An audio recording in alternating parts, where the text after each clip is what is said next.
You ever have one of those moments where you think, wow, this is it, I made it? Yeah, that was me, the day I moved into Oak Ridge Estates. I mean, picture this, tree-lined cul-de-sacs, kids flying down the sidewalks on their bikes, every yard so perfectly manicured it made my old neighborhood look like a wild jungle, and folks actually waved as you drove by. None of that city. Scowl, you know what I mean? After everything Tyler and I had been through, losing the house, the fire, my wife, watching my son carry scars that faded from his skin faster than from his heart, I just wanted one thing, peace. That first week, watching Tyler toss breadcrumbs to the ducks at Oak Ridge Pond, hearing him laugh, I remember thinking maybe, just maybe, we could breathe again. And that's right about when Judith Perkins entered my life, clipboard in hand, smile as tight as a drum. "Welcome to the community," she said, voice sugary sweet with a tang of something sharp. Underneath, "I'm the HOA president." She looked me right in the eye like she was measuring me for a suit I'd never want to wear. At first, I figured she was just organized, you know? One of those folks who color codes their sock drawer and schedules relaxation time on a spreadsheet. Seemed harmless.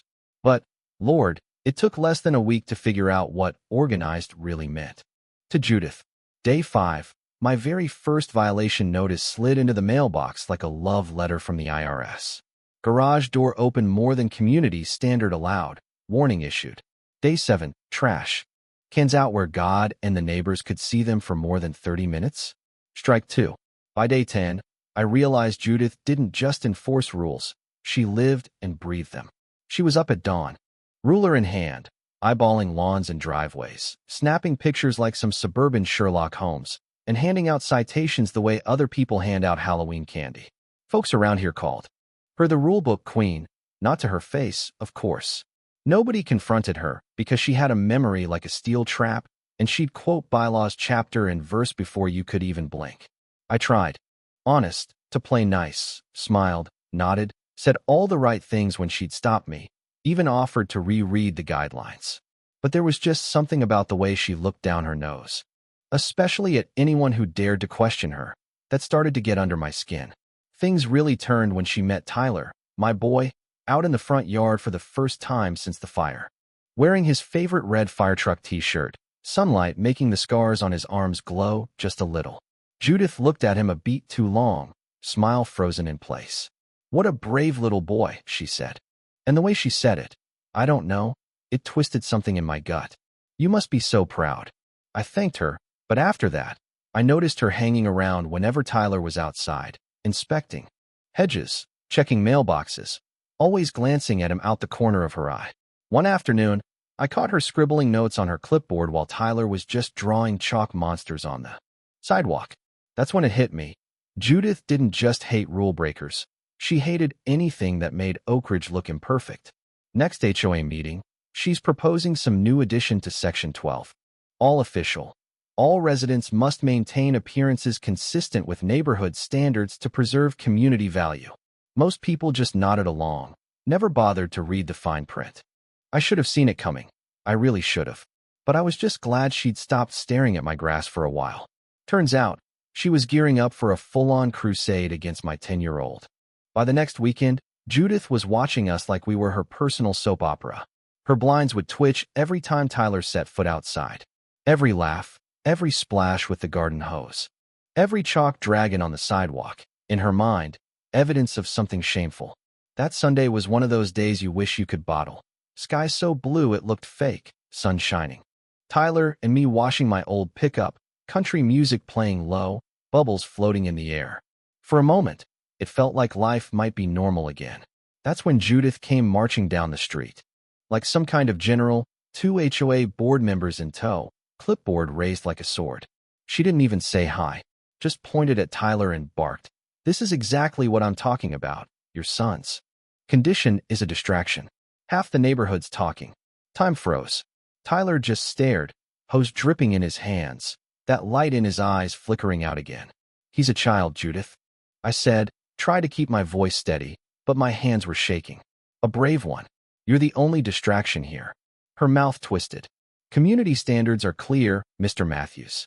Appearances must be maintained. If he can't play somewhere less visible, perhaps the backyard, I'll have no choice but to fine you. That was it, the line in the sand. I told Tyler to head inside. Dad needs a minute, bud. Once he was gone, I turned to her. You're not enforcing rules, Judith. You're bullying a kid because he makes you uncomfortable. That's discrimination. She actually rolled her eyes. Don't make this dramatic. I'm protecting property values. I pulled a thick envelope out of my pocket. Great, because you just tanked yours. Handed it right to her. Cease and desist from my lawyer. Harassment, defamation, discrimination. Every word you've said is on my dash cam. The footage from today's already uploaded to the cloud. For the first time, Judith looked rattled, glancing over at my truck, noticing the tiny red recording light. You can't record me without consent, she hissed. One-party consent state, I said, trying not to grin. And guess what? I'm the party. One of the board guys, David, I think, shuffled his feet, looking anywhere but at her. Maybe we should talk about this in a meeting, he mumbled. But Judith wasn't having it. He's in violation. I will not be intimidated. She tried to shove past me, aiming straight for my front porch. Don't even think about it, I said, blocking her path. She pushed again hard. Move. As HOA president, I have authority to inspect. I just pulled out my phone and dialed 911. I have a woman trespassing on my property who's been harassing my disabled child. And, boy, her confidence vanished like water on a hot driveway. Police showed up within minutes. Officer Reynolds, used to fight fires with him back in the day, heard both sides. His face getting harder by the second. Ma'am, he said, all calm and official. You can't trespass, and you sure as hell can't discriminate against a child for his appearance. That's not enforcement. That's harassment. Judith sputtered. You can't arrest me. I'm the HOA president. But Reynolds just slapped on the cuffs. And I'm the officer telling you you're under arrest. The look on her face, right there on my driveway in front of half the neighbors she'd bullied for years. Let's just say, it was the first time I saw her speechless. By the end of the week, the HOA board voted her out, unanimous. She was fined, put on probation, barred from ever contacting us again. And just like that, Oak Ridge Estates went from feeling like a kingdom with a queen and a thousand rules, to feeling, well, like home. That weekend, Tyler helped me hang a new bird feeder in the front yard. Dad, does this mean I can play out here again? He asked, looking up at me with that hope. I thought the fire had burned out forever. I just ruffled his hair. Kiddo, you can play anywhere you want now. The only rule left is, be yourself. Funny, isn't it, how one person's obsession with perfection can tear a place apart, but one little act of courage, or maybe just one stubborn dad who's had enough, can stitch it back together again. Makes you wonder, where's the real value in a neighborhood? The lawns, the paint colors, or the people who live behind those doors? I've got my answer, but I'd love to hear yours. Where do you draw the line between rules and what's right? Drop your stories, your thoughts, your own HOA battles in the comments. And if you think justice means standing up for the ones who can't fight back, well, hit that like button, share this with someone who needs to hear it, and let's remind the world what a real community looks like.